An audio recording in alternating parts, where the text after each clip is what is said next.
नमस्कार, मैं रवीश कुमार। कांग्रेस पार्टी ने कहा है कि 22 जनवरी को उसके नेता प्राण प्रतिष्ठा कार्यक्रम में शामिल होने के लिए नहीं जाएंगे। कांग्रेस प्रवक्ता जयराम रमेश ने कहा है कि पिछले महीने कांग्रेस अध्यक्ष मल्लिकार्जुन खड़गे, कांग्रेस संसदीय दल की अध्यक्ष सोनिया गांधी और लोकसभा में कांग्रेस के नेता अधीर रंजन चौधरी को अयोध्या में राम मंदिर के उद्घाटन का निमंत्रण मिला। कांग्रेस ने अपने बयान में आगे लिखा है कि राम की पूजा अर्चना करोड़ों भारतीय करते हैं। धर्म मनुष्य का व्यक्तिगत विषय होता आया है, लेकिन भाजपा और आरएसएस ने वर्षों से अयोध्या में राम मंदिर को एक राजनीतिक परियोजना बना दिया है। स्पष्ट है कि एक अर्धनिर्मित मंदिर का उद्घाटन केवल चुनावी लाभ उठाने के लिए ही किया जा रहा है।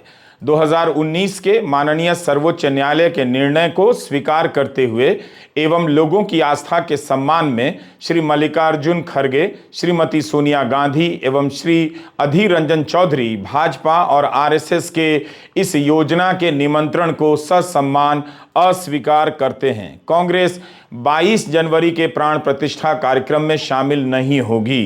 कांग्रेस से पहले सीपीएम ने भी राम मंदिर के उद्घाटन कार्यक्रम में जाने से मना कर दिया। सीपीएम नेता सीताराम येचुरी को भी निमंत्रण मिला था। सीपीएम का आधार अलग था। वाम दल ने कहा कि वे धर्म और राजनीति के मिक्स किए जाने के खिलाफ हैं। अयोध्या में एक धार्मिक आयोजन का राजनीतिकरण किया जा रहा है। कांग्रेस की वजह थोड़ी अलग है। कांग्रेस ने कहा है कि मंदिर का निर्माण पूरा नहीं हुआ है, चुनावी लाभ के लिए अर्धनिर्मित मंदिर का उद्घाटन हो रहा है और बीजेपी ने इसे राजनीतिक परियोजना का रूप दे दिया है। कांग्रेस ने वही लाइन ली है जो शंकराचार्य ने ली है और संतों ने ली है। क्या गोदी मीडिया जब इस फैसले के कारण कांग्रेस को हिंदू विरोधी, राम विरोधी बता रहा होगा, तब याद दिलाएगा कि यही बात शंकराचार्य ने भी कही है? तो क्या उन्हें भी राम विरोधी और हिंदू विरोधी कह दिया जाएगा? पुरी के शंकराचार्य जगतगुरु निश्चलानंद सरस्वती ने कहा है कि वे अयोध्या नहीं जाएंगे। उनके बयान है कि मोदी जी लोकार्पण करेंगे, मूर्ति को स्पर्श करेंगे और फिर मैं वहां क्या ताली बजाऊंगा। लोगों को सोचना चाहिए, अगर प्रधानमंत्री ही सब कुछ कर रहे हैं तो धर्माचार्य क्या करेंगे? प्राण प्रतिष्ठा तो संतों को करना चाहिए। उत्तराखंड के अभिमुक्तेश्वरानंद सरस्वती ने कहा है कि अयोध्या में राम मंदिर के समारोह के लिए परंपराओं का पालन नहीं हो रहा। राजनेता और धर्मगुरुओं के काम बटे हुए हैं, लेकिन अब तो राजनेता को ही धर्मगुरु बनाया जा रहा है। राजनीतिक फायदे के लिए परंपराओं को अनदेखा किया जा रहा है। जब तक मंदिर का निर्माण पूरा नहीं हो जाता है, प्राण प्रतिष्ठा नहीं होती है। हिंदू धर्म की मान्यताओं के हिसाब से प्राण प्रतिष्ठा इस वक्त नहीं हो सकती। तो यह सब आवाजें उठ रही थीं कि मंदिर का निर्माण अभी पूरा नहीं हुआ है, अर्धनिर्मित मंदिर में प्राण प्रतिष्ठा हो रही है, लेकिन इस आवाज को मीडिया में जगह नहीं दी गई। कांग्रेस ने एक और कारण बताया कि बीजेपी और आरएसएस ने राम मंदिर को राजनीतिक परियोजना में बदल दिया है, यानी एक ऐसी योजना जिसके कई लाभ लिए गए हैं, लिए जा सकते हैं। कांग्रेस का यह फैसला आसान राजनीतिक फैसला नहीं है, लेकिन एक ऐसे वक्त में जब राम मंदिर के बहाने मॉल से लेकर दुकानदारों तक को आग्रह के नाम पर यह आदेश दिया जा रहा है, जिसे धमकी नहीं कहा जा रहा है कि आप राम मंदिर की प्रतिकृति खरीद कर अपनी दुकान के आगे रखें, तो निश्चित रूप से मंदिर के बहाने समाज को हाँकने की भी कोशिश हो रही है, ताकि वातावरण राजनीतिक नजर आए और संपूर्ण नजर आए। अपनी इच्छा से करने का विकल्प नहीं छोड़ा जा रहा है। एक स्थिति की कल्पना आप कीजिए, कांग्रेस के नेता जाते तो दर्शन के लिए जा सकते थे, मगर क्या उन्हें प्रधानमंत्री मोदी का भाषण भी सुनना चाहिए था? 28 दिसंबर 2023 की यह खबर देखिए। दैनिक जागरण की हेडलाइन कहती है, अयोध्या में राम मंदिर के सिंहद्वार के सामने होगा पीएम मोदी का संबोधन। यही हेडलाइन हिंदुस्तान में छपी है कि राम मंदिर के अभिषेक को सिंहद्वार से संबोधित करेंगे पीएम मोदी। खबरों में लिखा है कि राम लला के विग्रह की विधि विधान से प्राण प्रतिष्ठा होने के बाद मोदी राम मंदिर के सिंहद्वार से अतिथियों को संबोधित करेंगे। क्या यह राजनीतिक नहीं है? मुख्य अतिथि कौन है, यही सोच लीजिए, पता कीजिए। सत्ता की हाँ में हाँ मिलाने वाले फिल्मी कलाकार, पत्रकार बुलाए गए। ऐसे लोग भी बुलाए गए हैं जो इसलिए अतिथि हैं क्योंकि राज्य सत्ता की कृपा उन पर बरसती रहती है और वे हर गलत को नजरअंदाज कर जाते हैं। राम मंदिर के बहाने एक ऐसा वातावरण बनाया जा रहा है कि जो भी सवाल उठाएगा उसे धर्म विरोधी, राम विरोधी बता दिया जाएगा। इस काम को करने वाले गोदी मीडिया के एंकर भी आमंत्रित किए जा रहे हैं और अच्छे और सच्चे पत्रकारों को नहीं बुलाया गया।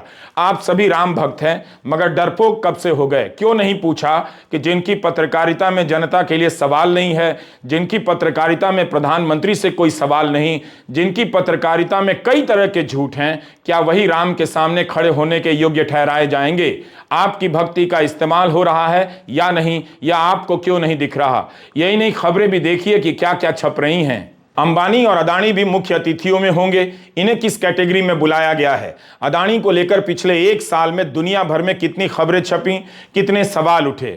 24 जनवरी 2023 को हिंडनबर्ग की रिपोर्ट आई। ठीक एक साल बाद अदानी राम मंदिर के सामने अतिथि होंगे और पूरे देश के सामने स्वीकृत समादृत होते रहेंगे, पूजनीय अतिथि बनकर दिखाए जाएंगे। कांग्रेस को तब क्या करना चाहिए था? क्या यह पूछना चाहिए कि सोनिया गांधी को अदानी के बगल में कुर्सी मिलेगी या अदानी के बहुत पीछे कुर्सी मिलेगी? यह पूजा अर्चना का कार्यक्रम है या बैठने की जगह के हिसाब से किसी की हैसियत बताने का कार्यक्रम?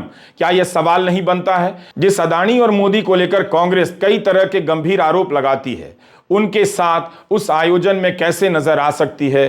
क्या इसलिए उसे नजर आना चाहिए कि यह आयोजन राम के नाम पर हो रहा है? तो राम के नाम पर ही तो कोई गलत का गलत कह रहा है, कैसे वो गलत के साथ जाकर सही की तरफ बैठ जाएगा?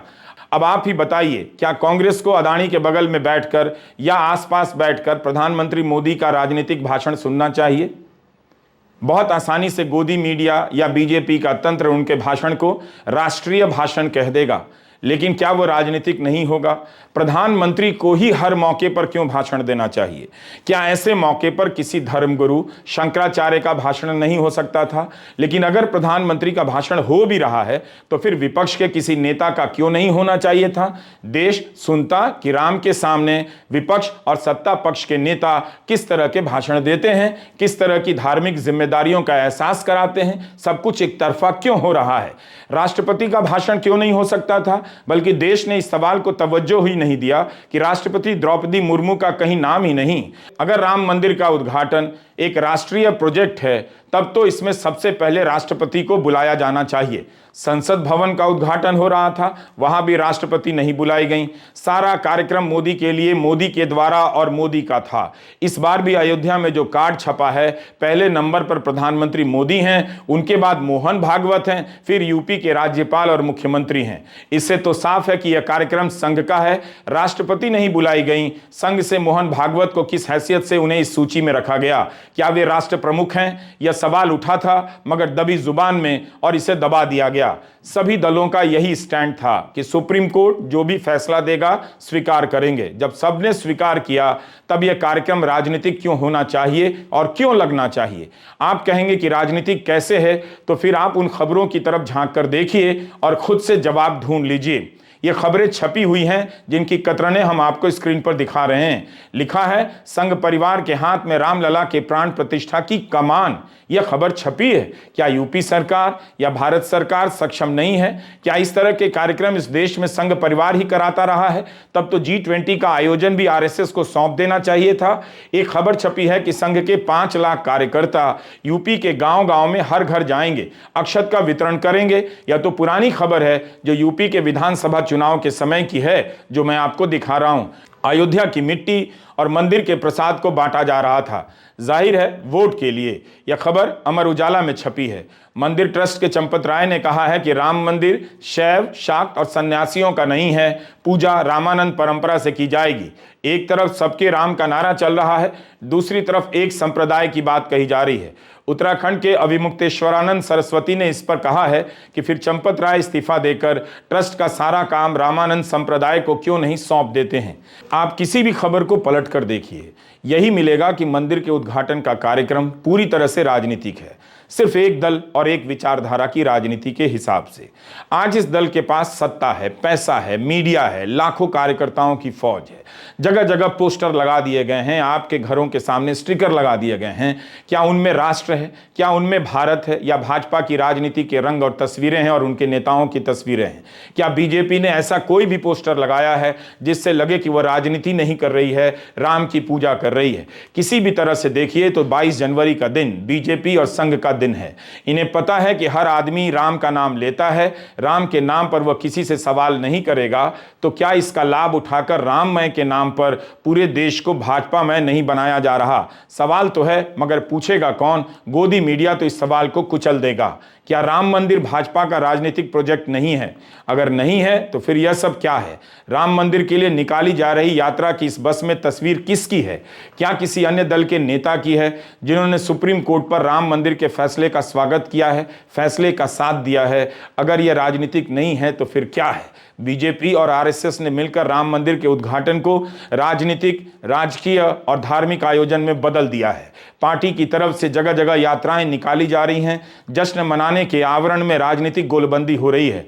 अगर यह सब नहीं है राजनीति, तो वहां निर्माण से संबंधित किसी भी कार्य में आरएसएस, विश्व हिंदू परिषद और बीजेपी के अलावा किसी और दल से जुड़े या किसी भी तटस्थ व्यक्ति की भूमिका आपने देखी है? ऐसी कोई खबर पड़ी है जिससे लगे कि यह कार्यक्रम भाजपा का राजनीतिक प्रोजेक्ट नहीं है? क्या मंदिर ट्रस्ट की तरफ से ही बुलाने को लेकर राजनीति नहीं हो रही? बीजेपी के ही संस्थापक नेता रहे हैं लाल कृष्ण आडवाणी, मुरली मनोहर जोशी, इन्हें कार्ड देकर कहा गया कि आप ना आए। क्या यह राजनीति नहीं है? शिवसेना के अध्यक्ष उद्धव ठाकरे को नहीं बुलाना राजनीति नहीं? गठबंधन के ही सभी नेताओं को निमंत्रण नहीं मिला, फिल्म स्टार को मिला है। 2 फिल्म स्टार कम किए जा सकते थे, उद्धव ठाकरे को बुलाया जा सकता था। कांग्रेस सांसद शशि थरूर ने कहा कि कांग्रेस पार्टी को नहीं बुलाया गया, केवल 3 नेताओं को बुलाया गया। उस निमंत्रण पत्र को आप किसी दूसरे को नहीं सौंप सकते, उनके ही नाम लिखे हैं वही जा सकते हैं।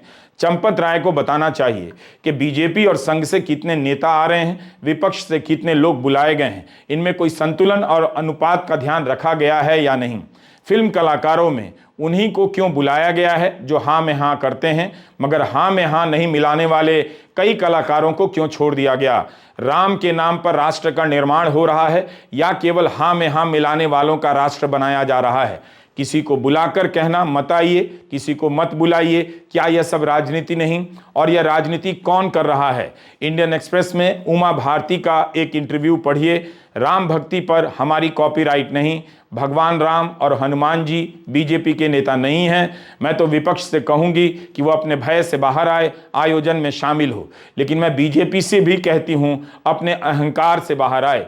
उमा भारती का यह बयान काफी महत्वपूर्ण है। वे बीजेपी से कह रही हैं कि अहंकार से बाहर आए। क्या बीजेपी अहंकार में डूब गई है? उमा भारती ही ज्यादा बता सकती हैं। सुप्रीम कोर्ट के फैसले में ही लिखा था कि मंदिर निर्माण के काम के लिए सरकार एक ट्रस्ट बनाए, मगर यह कहीं नहीं लिखा था कि मंदिर निर्माण के उद्घाटन समारोह में संघ का ही दबदबा रहे और उस ट्रस्ट में एक ही राजनीति और संगठन के लोग नजर आए। विपक्ष सहमति और आस्था के सम्मान के नाम पर केवल हाँ में हाँ मिलाता रहा। खैर, इस फैसले से भी कांग्रेस ने खुद को इंडिया गठबंधन के भीतर दांव पर लगा दिया है। इंडिया गठबंधन के कई दलों के नेताओं को निमंत्रण मिला है, वे जाएंगे भी। क्या वे शामिल होने के फैसले पर कायम रहेंगे या कांग्रेस की राह पर चलेंगे, देखेंगे। कांग्रेस का यह फैसला जोखिम भरा है। प्रचार तंत्र में वह पिछड़ जाएगी और खुद से भी पिछड़ जाती है। उसे अपनी बात जनता तक ले जाने में पसीने छूट जाएंगे। गोदी मीडिया कांग्रेस को धर्म विरोधी दल के रूप में स्थापित कर देगा, लेकिन इस भय से कब तक कोई दल राजनीति करेगा? कांग्रेस ने वही कहा जो कई संत दबी जुबान से कह रहे हैं, कई खुलकर भी कह रहे हैं। कांग्रेस अब अपनी लाइन बनाने लगी है। बीजेपी की तरह होते होते उसे खास राजनीतिक लाभ नहीं मिल रहा। जो भी चिंतक यह कहते रहे कि कांग्रेस की दिक्कत यह है कि बीजेपी की तरह होने लग जाती है, ओरिजिनल नहीं है। क्या अब वे कांग्रेस के इस कदम की सराहना कर पाएंगे? नहीं, उन्हें हर बात में बीजेपी की ही तारीफ करने का आदेश है। यही इस दौर का सार्वभौमिक आदेश है। दूसरी तरफ कांग्रेस क्या अपनी बात पहुंचाने के लिए जोर लगाएगी? क्या उसके नेता गांव-गांव जाएंगे बताने के लिए कि क्यों 22 जनवरी के कार्यक्रम में नहीं जाने का फैसला हुआ है, या प्रेस रिलीज ट्वीट कर छुट्टी कर लेंगे? बीजेपी ने मंदिर के उद्घाटन को घर घर पहुंचा दिया है। ऐसा राजनीतिक माहौल बना दिया है जिसमें कोई नेता सही सवाल करने की हिम्मत नहीं कर पा रहा। कुछ ने करने की कोशिश की, मीडिया उसे दिखा नहीं रहा। नमस्कार, मैं रवीश कुमार।